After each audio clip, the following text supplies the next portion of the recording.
Всем привет! Сегодня я хочу снять видео об отливанте, который я недавно приобрела, буквально на днях, и который, ну, сразу скажу, несколько меня разочаровал этот аромат. Это аромат от бренда Memo, который называется French Leather, французская кожа. А,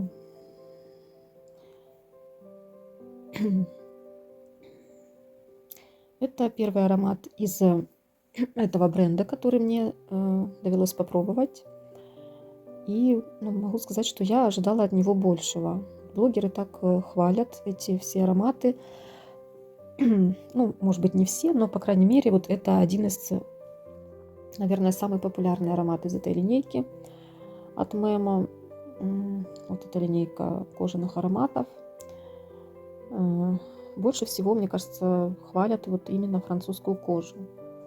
Больше всего обзоров в интернете на нее, и на Фрагрантике очень много отзывов. Ну, правда, конечно, на Фрагрантике там больше люди э, с похожим мнением, как у меня.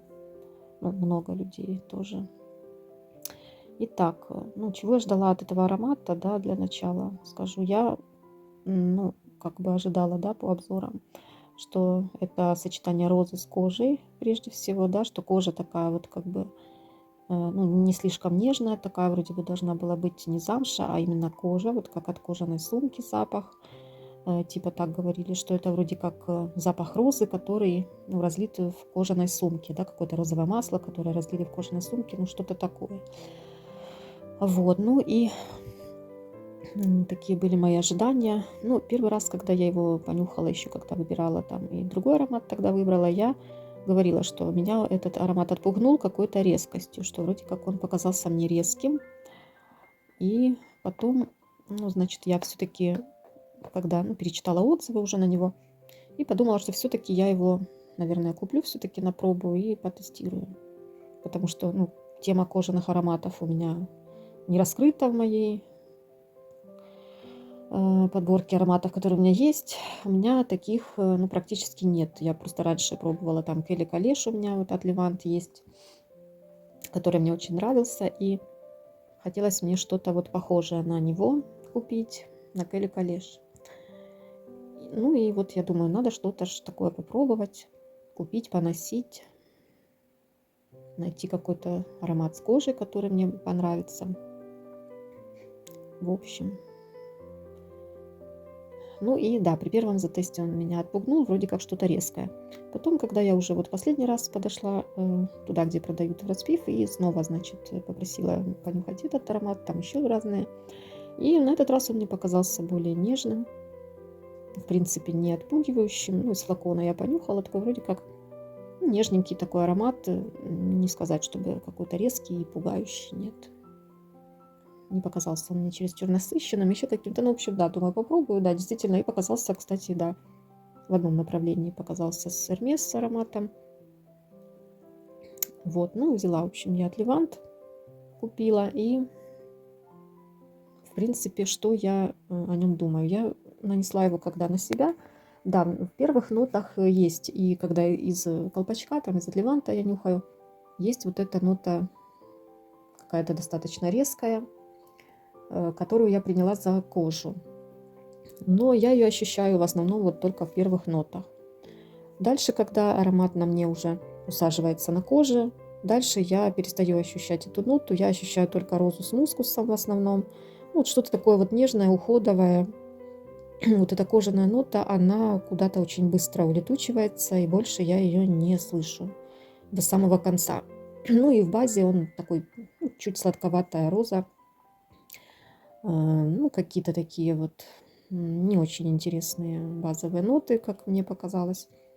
Ну, в общем-то, как-то так, да. Вот из крышки, из отливанта слышно, да, какую-то резкую. Ну, опять же, вот эта резкая нота. Вот теперь, да, когда я начала сравнивать со своим отливантом Hermes, вернее, то, что от него осталось, флакон остался только. Hermes тут, конечно, более нота кожи, она такая более, как бы, может, это и замша больше, но у нее есть какая-то животинка, да, есть животный такой аспект, который, как мне кажется, больше передает все-таки вот эту вот ноту кожи, замши. Вот мне больше приятна такая нота, немножко такая животинистая, животное слегка. Вот это мне больше гораздо нравится и больше передает для меня вот настроение такого вот кожаного аромата. А вот то, что присутствует вот во французской коже, это больше, вот я когда сейчас сравниваю, я бы больше это, наверное, назвала какой-то даже не кожаной нотой, а какой-то вот больше он, этот запах похож на запах резины, наверное, больше.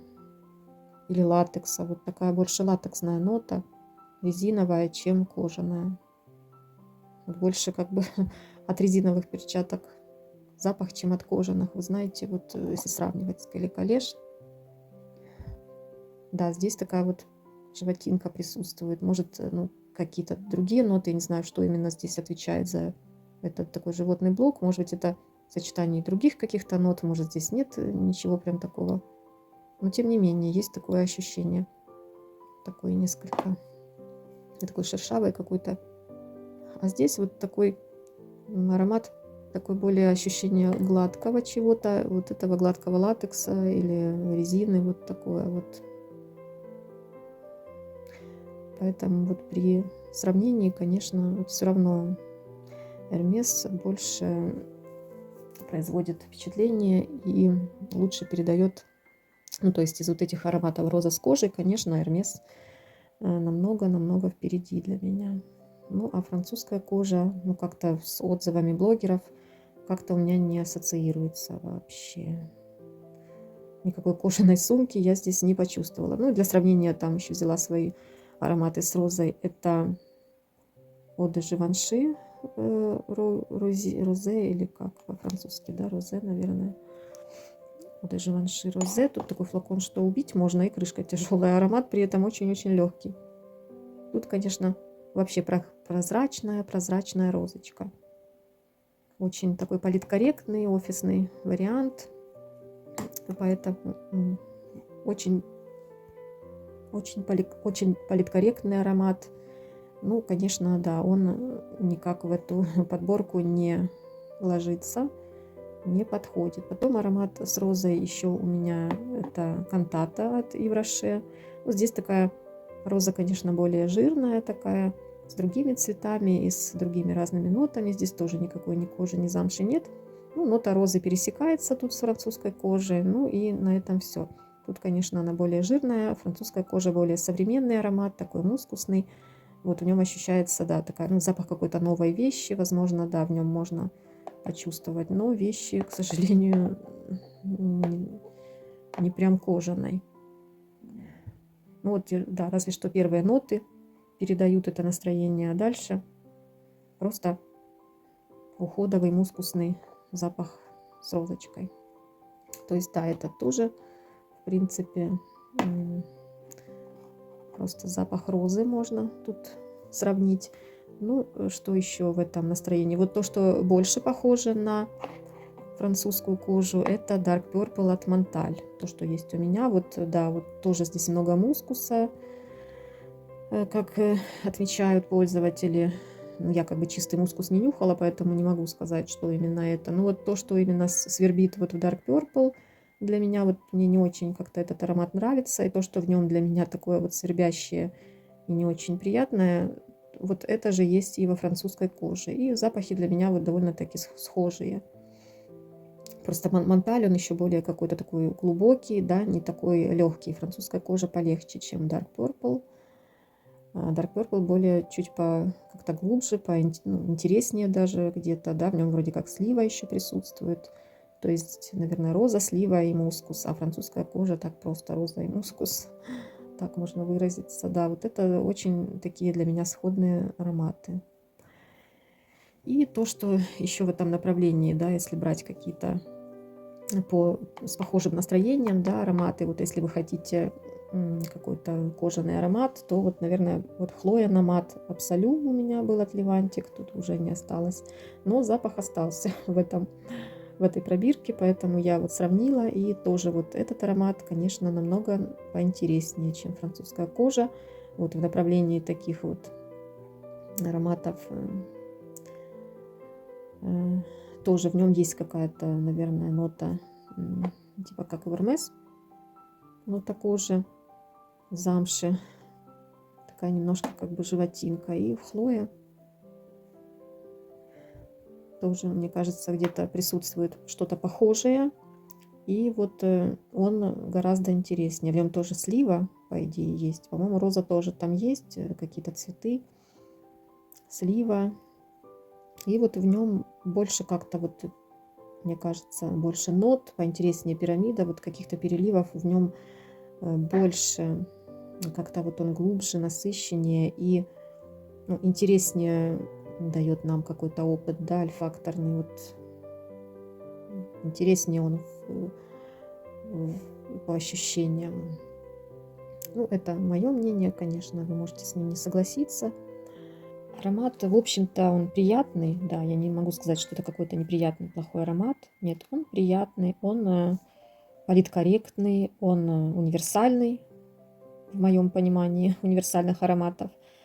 Он не требует какой-то специального случая какого-то особого, да, его можно каждый день носить, мне кажется. Вот он никого не задушит, но и, мне кажется, на него особо не обратят внимания. Может быть, конечно, он будет комплементарным для людей, которые любят такие вот легкие, приятные цветочные ароматы. Но как какой-то интересный аромат, ну, я бы его вот не рассматривала. Просто, понимаете, в чем дело, да? Вот то, какую цену за него сейчас просят, да? Вот я открыла страничку ну, на одном из сайтов, открыла, значит, за 75 миллилитров почти 17 тысяч он стоит, получается. Ну, даже если где-то есть дешевле, ну, может быть, там за 15 можно найти, да. Мне кажется, что просто за такую цену, ну, я ожидаю чего-то более интересного, с более каким-то интересным раскрытием, что-то более такое глубокое.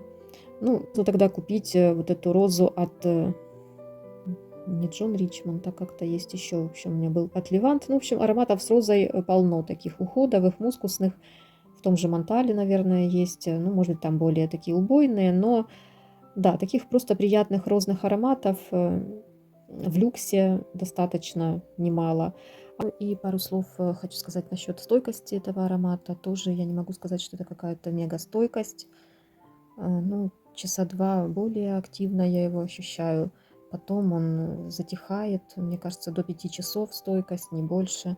Э, Конечно, сама база, вот если уткнуться носом в руку, то можно и на следующий день услышать какие-то отголоски базы, но это уже очень отдаленно.